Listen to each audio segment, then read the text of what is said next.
दायो मोनफ्रोमबो रायजोआव आईपीएल नि बारहावाया सोलिगासिनो दं आरो गोबां क्रिकेट गेलेगिरि बिथांमोना आईपीएल गेलेनायाव मुखुब जानानै दं। नाथाय बे आईपीएल जाबाय थानाय समावनो माखासे सुबुंफोरा जुवा होनायनि मजा लागासिनो दं आरो आईपीएल खौ लानानै जुवा गेलेनाय एबा होनायनि सायाव आसाम सरकार एबा आसाम पुलिस बिफाना गोख्रों खामानि मावगासिनो दं आरो नोंथांमोननि गेजेरावबो सोरबाफोर दुथां सुबुंफोरा जुदि आईपीएल खौ लानानै जुवा होदों अब्ला बेफोरबायदि जुवा होग्राफोरखौ हमनो थाखाय रायजोफोरनि गेजेराव फोसावना होदों माखासे मानि जानबुं नं।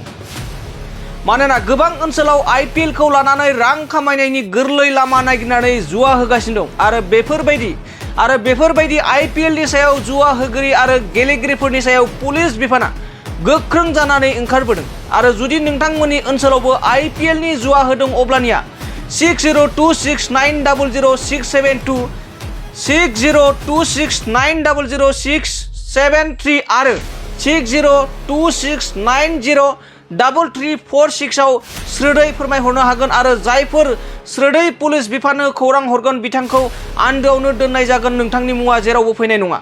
बे समाव फिन फोरमायबावदि आईपीएल खौ लानानै जुवा होनायनि सायाव आसाम पुलिस बिफाननिफ्राय गोख्रों थांखि आरो आईपीएल जुवा होग्रा बिथांमोनखौ हमनो थाखाय माखासे जानबुं नं फोसावनाय जाबाय आरो बेफोर जानबुं नंफोरा जाबाय 6026900672 आरो 6026900673 आरोबाव 6026903349 बे जानबुं नङाव आईपीएल नि जुवा होग्राफोरखौ पुलिस बिफाननो कमप्लेन हरनो हागोन। बे समाव फिन फोरमायबावदि जाय बिथांमोना आईपीएल खौ लानानै जुवा होदों बिथांमोना सांग्रां जानाया मोजां। मानोना आसाम पुलिस बिफाना बे समाव आईपीएल खौ लानानै जुवा होगिरि बिथांमोननि सायाव गोख्रों थांखि लादों आरो आईपीएल खौ लानानै जुवा होगिरिफोरखौ हमनो थाखाय माखासे मानि जानबुं नं फोसावनाय जादों।